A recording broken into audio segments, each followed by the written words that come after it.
Bus గదులకుంటే మా బతుకు సాగదంట, మీ bus గదలకుంటే మా బతుకు సాగదంట, మీ ఆరను వినకుంటే మా ఊరు మూగబోదా, మీ ఆరను వినకుంటే మా ఊరు మూగబోదా. నీది ఆకలి పోరాటమే అన్నో మాయన్న, నీ తోడుగా మేముంటమే ఆర్టీసీ డ్రైవర్ అన్నా. నీది ఆకలి పోరాటమే అన్నో మాయన్న, నీ తోడుగా మేముంటమే ఆర్టీసీ డ్రైవర్ అన్నా. తెలంగాణ రోడ్లు ఒక్కసారిగా ఎందుకు ఖాళీ అయిపోయాయి? రాష్ట్రానికి లైఫ్ లైన్ లాంటి ఆర్టీసీ బస్సుల చక్రాలు ఎందుకు ఆగిపోయాయి? వెల్, ఇది కేవలం ఒక న్యూస్ కాదు. దశాబ్దాలుగా స్టీరింగ్ పట్టుకున్న చేతుల కథ, టికెట్లు కొడుతూ అలిసిపోయిన గొంతుల వ్యధ. సుమారు 43,000 మంది ఉద్యోగులు వాళ్ల జీవితాల్ని పనంగా పెట్టి రోడ్ల మీదకి ఎందుకొచ్చారు? పదండి, ఈ సమ్మె వెనుకున్న అసలు కథేంటో చూద్దాం.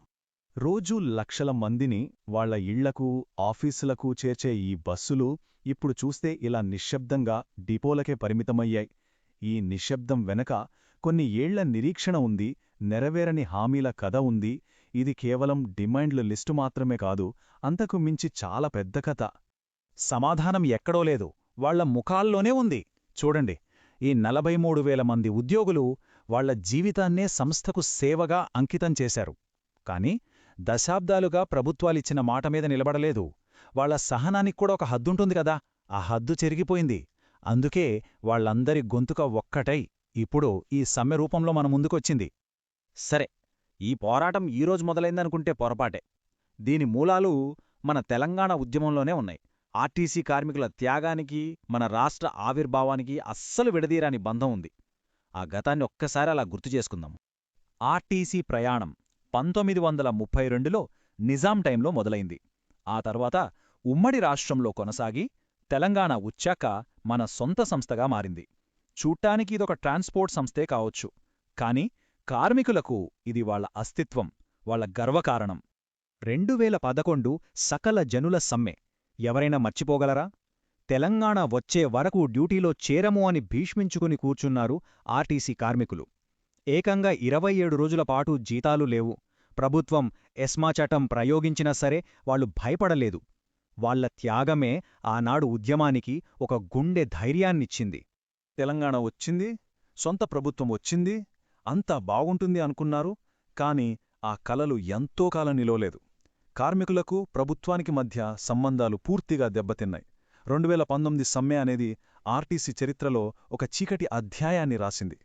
52 రోజులు, ఒకరోజు కాదు, 2 కాదు, నెలన్నరకి పైగా కార్మికులు రోడ్లమీదే ఉన్నారు.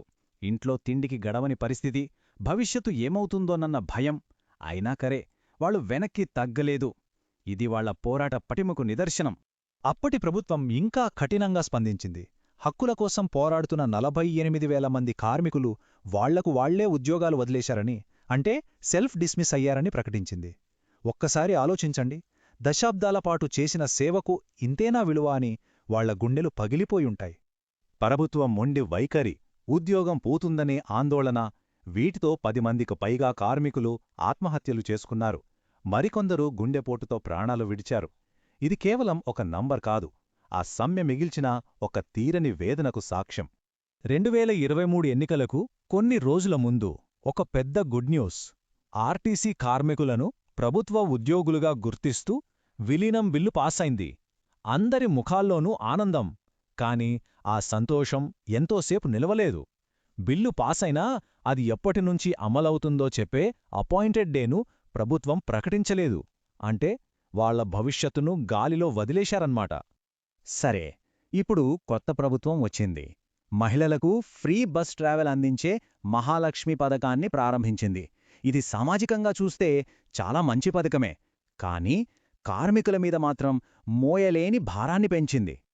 ఈ స్కీమ్ మొదలయ్యాక బస్సుల్లో లేడీ ప్యాసింజర్ల సంఖ్య 40% నుంచి ఏకంగా 70%కి పెరిగిపోయింది. మంచిదే, కాని దీనివల్ల కార్మికులపై ఒత్తిడి ఊహించలేనంతగా పెరిగిపోయింది. బస్సులు కిక్కిరిసిపోతున్నాయి. డ్రైవర్కి డ్రైవింగ్ మీద కాన్సంట్రేట్ చేయడం కష్టంగా ఉంది. ఇక కండక్టర్ల పరిస్థితైతే చెప్పక్కర్లేదు. రోజూ ప్రయాణికులతో గొడవలు తప్పడం లేదు. ప్రభుత్వం మహాలక్ష్మి పథకానికి డబ్బులిస్తోంది, బానే ఉంది.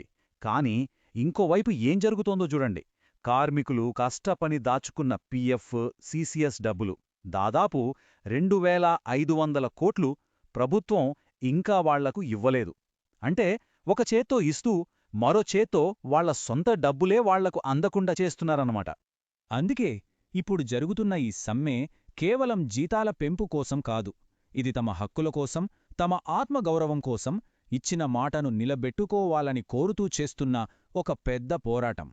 సింపుల్గా వాళ్ళు ఏమడుగుతున్నారంటే, ఫస్ట్ ఇచ్చిన మాట ప్రకారం విలీన ప్రక్రియను పూర్తి చేసి మమ్మల్ని ప్రభుత్వ ఉద్యోగులుగా గుర్తించండి. ఏళ్ల తరబడి ఎదురుచూస్తున్న పే రివిజన్ను వెంటనే అమలు చేయండి. మా కష్టార్జితమైన పీఎఫ్, సీసీఎస్ డబ్బులు మాకు ఇచ్చేయండి. ఈ ప్రైవేటీకరణ ఆలోచనలు ఆపండి. ఇక చివరగా ఉద్యోగంలో చనిపోయిన వారి కుటుంబాలకు భరోసా లేకుండా చేస్తున్న బ్రెడ్ విన్నర్ స్కీమ్ను మార్చండి అని కోరుతున్నారు. ఇందులో ఈ వెట్ లీజ్ అంటే ఏంటో మనం తెలుసుకోవాలి. అంటే బస్సులు ప్రైవేటు వాళ్లవి, డ్రైవర్లు ప్రైవేటు వాళ్లవి. ఆర్టీసీ కేవలం వాళ్లకు డబ్బులు చెల్లించి చేతులు దులుపుకుంటుంది. ఇది మెల్లమెల్లగా ఆర్టీసీని ప్రైవేటుపరం చేయడమేనని, తమ ఉద్యోగ భద్రతకు ఇది చాలా పెద్ద ప్రమాదమనే కార్మికులు భయపడుతున్నారు. మరి ఇంతటి ప్రతిష్టంభనలో ముందున్న దారి ఏంటి?